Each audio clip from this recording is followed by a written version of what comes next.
Okay, so I just finished watching American Murder, The Family Next Door on Netflix, and I have to say this one really got to me.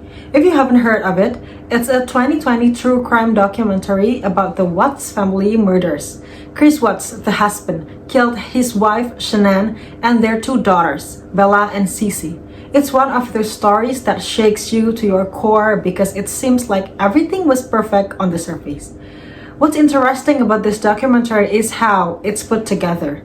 There's no narrator guiding you through the story, no experts giving commentary, it's all real footage. Shanann's social media posts, text messages between her and Chris, and even the police body cam footage. It makes the whole thing feel so real, like you're watching everything unfold as it happened. Bella, how many babies do I have in my belly? 5. Whoa. Whoa. That's a lot of babies. I can't tell you guys how much I am blessed. I was told I couldn't have kids. Not Cece, Bella? Say Cece? The family looks happy in all the videos. Shanann posts a lot on social media, sharing her life, her kids, and her love for Chris. It all seemed perfect. The house, the smile, everything. But as the documentary goes on, you start to realize things weren't as they appeared. I think what really pulls you in is the way it shows how social media can create this ideal image, but in reality, things can be falling apart behind the scenes. Shanann's posts make their life seems like a dream, but it just makes the crime all the more shocking when you see what Chris did.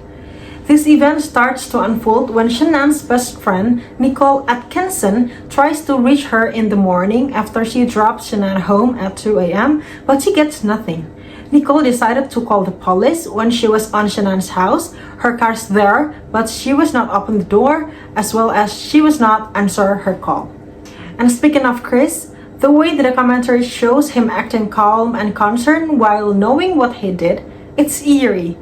You're watching him in real time during police interviews, and he's just sitting there, lying, trying to act like the ward husband. It's like watching a bad life fall apart in slow motion.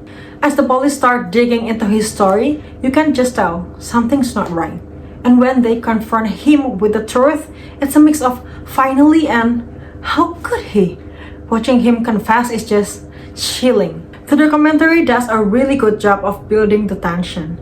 You know he's guilty from the start, but the way they show the investigation bit by bit keeps you hooked.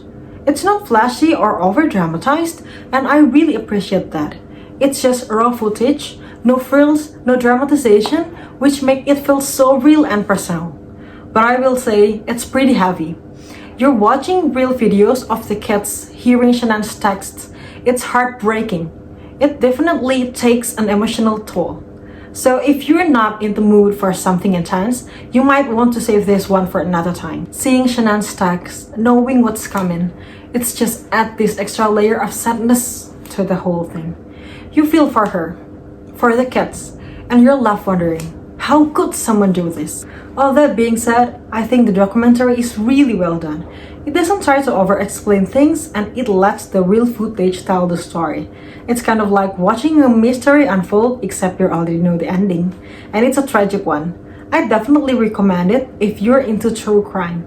But just be prepared. It's not an easy watch. Still, it's one of those documentaries that sticks with you because it's so real and raw.